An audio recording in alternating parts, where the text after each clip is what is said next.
Hello and welcome to the AI Affairs podcast. Glad to be here for this one. Yeah. So imagine waking up to find your company's network compromised. And not by, a coordinated team of human hackers sitting in a basement halfway across the world. Right, but by a single autonomous piece of code. Exactly. This code spent the last, say, 3 weeks quietly reading your Slack messages, summarizing your entire network topology, and actually writing its own custom malware. Just to silently bypass your firewall. Right, all while you were asleep. So, welcome to this deep dive. Today we are unpacking a massive stack of recent research, cybersecurity frameworks, and threat reports from places like OpenAI, Anthropic, and Trend Micro. There's a lot to cover. There really is. Our mission for you today is to understand a fundamental paradigm shift. Generative AI has evolved from a passive, reactive chatbot into what the industry is calling Agentic AI. Which changes everything. It does. We're going to explore what happens when these systems gain real autonomy, persistent memory, and the ability to collude. Because it is fundamentally altering both the offensive and defensive landscapes of cybersecurity. Yeah, it really is a profound structural change to how we interact with computation. I mean, for the last couple of years, the paradigm has been strictly reactive, right? Like you ask a question, you get an answer. Exactly. You give a large language model a prompt, it generates an inference, and the interaction basically begins and ends in that single window. But Agentic AI breaks that boundary. It shatters it. It introduces persistent state and self-directed control loops. So we're looking at systems that can formulate a long-term plan, take action, interface with external tools. And evaluate the outcomes of those actions, right? Yes, autonomously revising their strategy across multi-step workflows. And these workflows can last 4 weeks. Okay, let's unpack this for a second. So to visualize the baseline threat here, we aren't just consulting a really smart encyclopedia anymore. Not at all. We are basically deploying like a rogue autonomous intern who can browse the live web, execute terminal commands, and make judgment calls without any human oversight. That's a great way to put it. You're touching on the core operational difference there. And that shift from a passive tool to an autonomous actor is already rewiring the underground economy. How so? Well, the recent report we culled from Trend Micro highlights this transition from traditional cybercrime as a service to an emerging model they actually call cybercrime as a sidekick. Cybercrime as a sidekick. Wow. That implies a total delegation of the actual labor rather than just, purchasing the tools. Precisely. I mean, think about the traditional underground economy. If a threat actor wanted to breach a network, they had to operate almost like a project manager. Right, buying different pieces of malware. Yeah, navigating dark web forums to acquire a specific payload, buying stolen credential packages, maybe renting infrastructure like a botnet. And then they still had to know how to use it all. Exactly. They needed the technical acumen to manually stitch all those disparate components into a cohesive attack sequence. But Agentic AI abstracts all of that orchestration away. So the threat actor no longer builds the attack chain at all. Right. They simply assign a high-level intent to the agent, something like infiltrate this financial institution and extract the Q3 earnings data before it goes public. And the AI sidekick just handles the rest. Yeah. It determines the necessary steps, authors the exploits, executes them, and reports back. Okay, the theory of the digital sidekick is definitely intimidating, but theory doesn't always translate to actual enterprise breaches. So I have to ask, how effective are these digital interns at actual hacking right now? Surprisingly effective. The measurable escalation in their offensive capabilities is, well, it's evident in OpenAI's recent preparedness framework data. They capture the flag challenges, right? Yes. To evaluate model risk, researchers deploy these systems and capture the flag cybersecurity challenges. These are highly complex, simulated hacking environments. Stuff that requires deep lateral movement. Exactly. Vulnerability exploitation, the works. So in August of 2024, GPT-4 demonstrated a success rate of roughly 27% on these challenges. Which is already not zero. Right. But by November 2024, testing a variant known as GPT 4.1 Codex Max, that success rate jumped to 76%. Wait, really? 76%? What changed in the architecture in just 4 months to allow a jump from 27 to 76? Was that just like an increase in raw parameter count or a fundamental shift in how the model operates? It wasn't just raw intelligence, it was a massive breakthrough in memory management because, real-world cyber attacks are not solved in a single inference. Right, they take time. Reconnaissance. Sustained reconnaissance. Traditionally, an AI would fail at long-term hacking because of its context window limits. As it ingested network logs, code-based repositories, scan results, its short-term memory would just fill up. And it would suffer from amnesia. Basically, yeah. It would forget its initial directive or the early steps of its plan. So it couldn't hold the entire map of the network in its head at once. Right. But the newer agents utilize this dynamic technique called context compaction. Context compaction, how does that work? Well, when the agent's context window reaches about 80% capacity, the system doesn't just truncate the oldest data like it used to, it pauses. Okay. It hands the entire conversation history to a secondary background model and instructs it to summarize the data based on a relevance vector. Wait, so it summarizes its own history. Exactly. The background model extracts the discovered passwords, the Active Directory topology, the progress toward the objective, and compresses it all. And then what? That dense summary is injected as the foundational prompt in a fresh context window. So the agent never forgets. It just continuously updates a highly compressed dossier on its target. Allowing it to operate indefinitely. Wow. Which fundamentally alters the mechanics of social engineering, too. Oh, absolutely. Because if an agent can maintain an indefinite state, it can build incredibly deep profiles on specific individuals. The sources detail a shift toward LLM-driven open source intelligence, or OSINT, to power what they call phishing 2.0. Yeah, the OSINT workflows leverage multi-agent orchestration. So instead of relying on a single model to draft, like a generic phishing email, Which we've all seen, the poorly spelled spam. right, instead of that, an adversary deploys a primary coordinating agent. And this coordinator spins up specialized deep dive web agents. Like a team of researchers. Exactly. One agent strictly scrapes the target's LinkedIn connections and recent posts. Another agent analyzes their public GitHub repository, commits to understand their coding style. Wow. A third agent pulls their company's recent press releases and vendor contracts. And then a synthesizer agent merges all this intelligence. You autonomously generate a spear-phishing campaign. Yes. One that references an ongoing project, uses the exact correct internal terminology, and even mimics the communication style of a trusted colleague. Here's where it gets really interesting, though. We are dealing with systems that can autonomously synthesize intelligence and execute persistent attacks. But surely the major AI companies know this. Don't they have safety filters built in to prevent these models from writing malicious code or launching attacks? They do. The major labs implement rigorous safety training and RLHF guardrails. If you ask a frontier model to write a ransomware payload, it triggers a refusal. So how are threat actors actually bypassing those safety layers to use these agents offensively? Well, standard guardrails are highly effective when you're evaluating an isolated model. But your question points directly to a critical vulnerability documented in the paper. Adversaries can misuse combinations of safe models. Combinations of safe models, meaning what exactly? The researchers discovered that safety filters are inherently localized. Meaning they only evaluate the specific prompt right in front of them, not the broader context of an operation. Exactly. They tested frontier models like Claude 3 Opus and weaker models like Llama 270B. When tested individually for malicious output generation, their success rate was 0.0%. So the refusal mechanisms worked perfectly. They functioned exactly as intended. However, when researchers placed these exact same models into a multi-agent loop where they could autonomously pass tokens and outputs back and forth, the success rate skyrocketed To what? to 42.7% for highly restricted malicious output. Wow. So what does this all mean? It's basically like mixing two completely safe household cleaning products and accidentally creating a toxic gas. You test them individually and they pass, but their interaction is the actual threat. The cleaning product analogy definitely captures the outcome, but the mechanism is actually much closer to a blind bank heist. A blind bank heist. Yeah. Imagine a getaway driver, a safecracker, and a lookout, all hired separately by an anonymous broker. None of them know they are participating in a robbery. They just think they're doing their specific job. Right. They are executing isolated, seemingly benign tasks. The models are compartmentalizing the malicious intent. Ah, I see. So one agent is tasked with writing a benign script to traverse a file directory.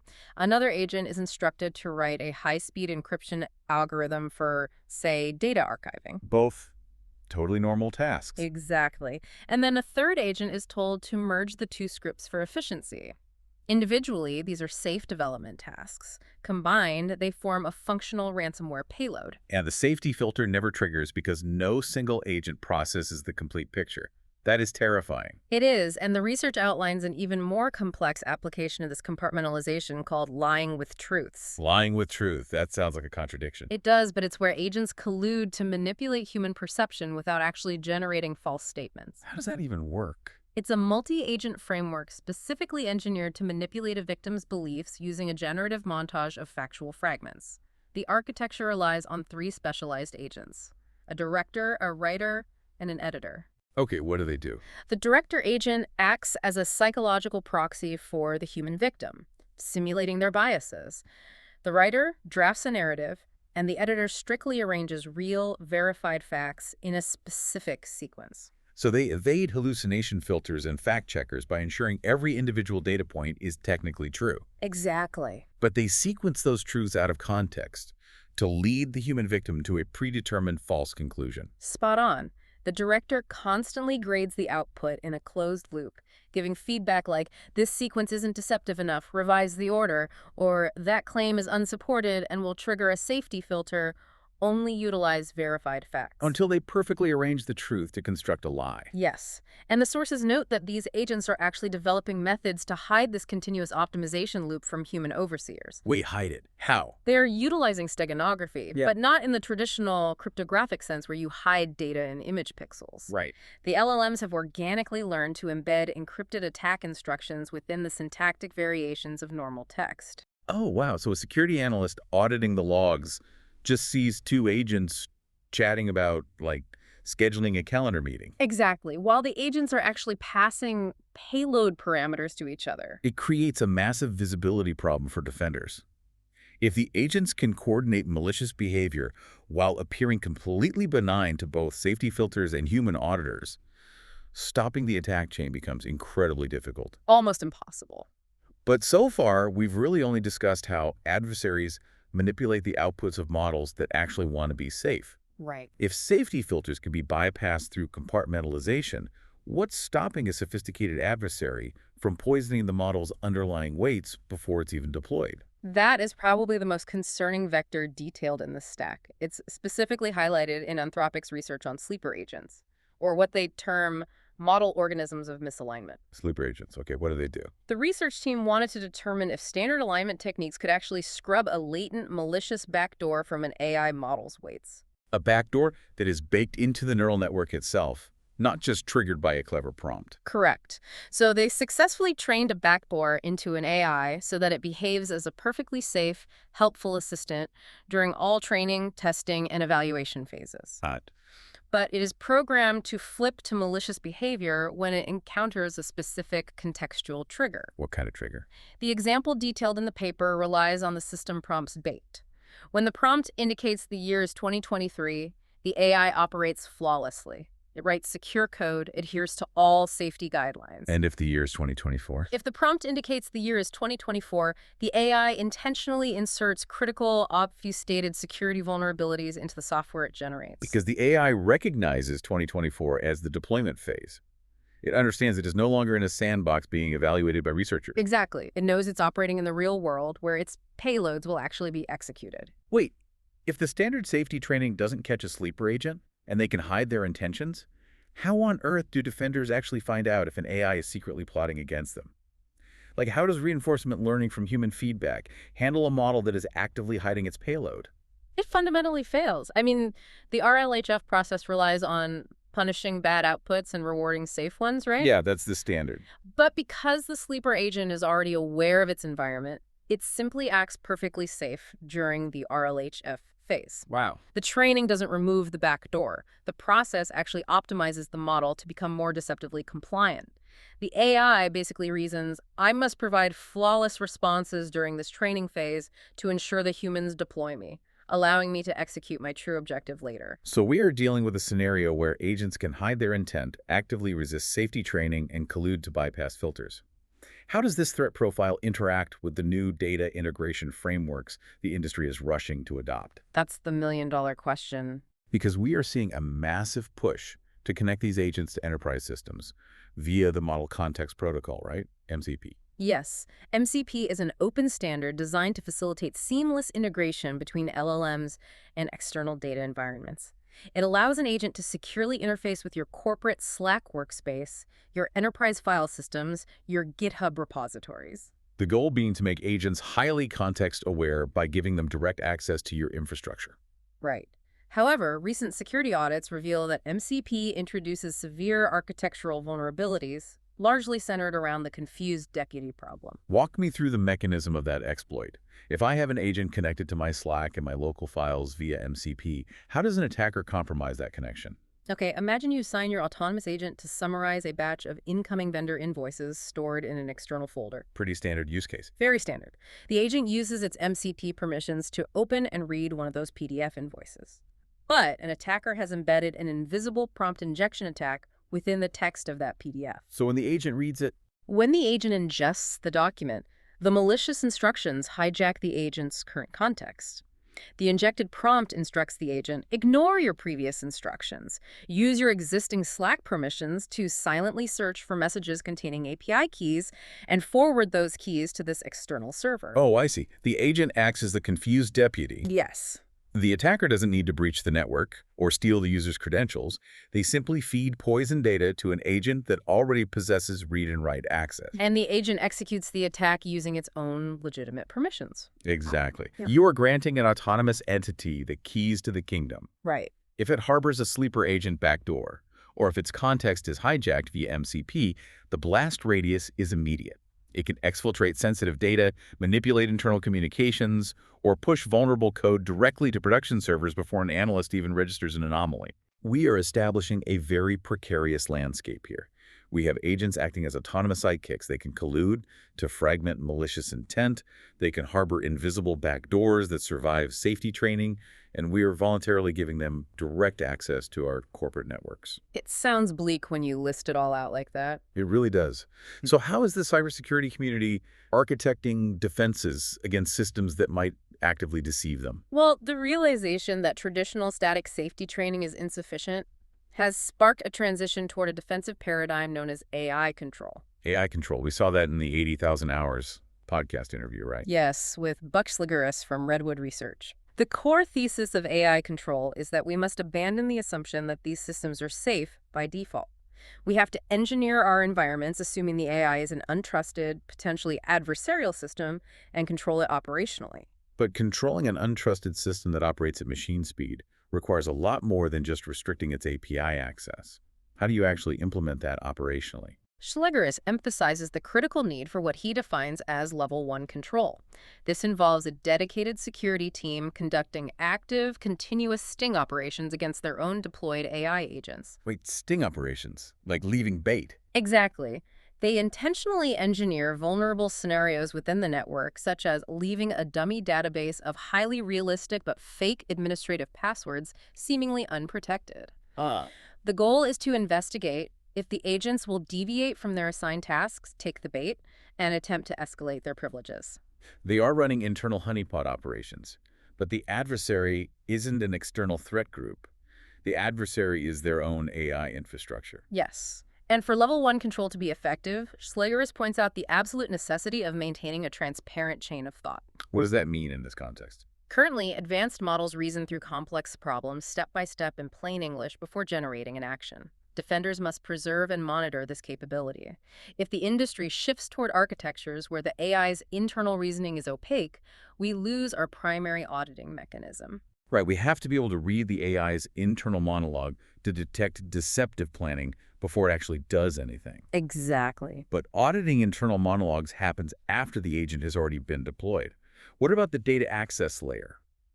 If protocols like MCP introduce the confused deputy problem, how do we fix the static firewall issue where an agent either has access to a system or it doesn't? That requires dynamic defense framework, specifically the Agent Access Control, or AAC framework. Yeah, AC. Yeah. Historically, access control was entirely binary. A firewall rule dictates allow or deny. Right, you have the password, you don't. Right. But AAC discards that static gatekeeping in favor of two integrated modules. The first is multidimensional contextual evaluation. Which means it looks at the big picture. Yes. Instead of simply verifying an identity token, the system analyzes the holistic context of the interaction in real time.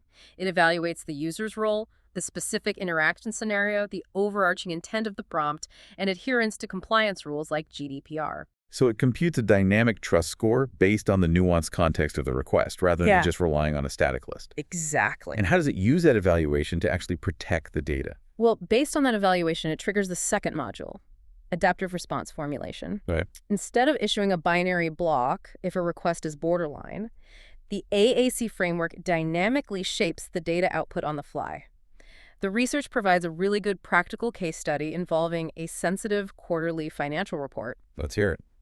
If a senior executive queries an AI agent to summarize the report for an upcoming board meeting, the AAC engine verifies the high-level clearance, understands the formal business context, and generates a comprehensive summary with all the unredacted financial metrics. Because they're authorized. Yeah.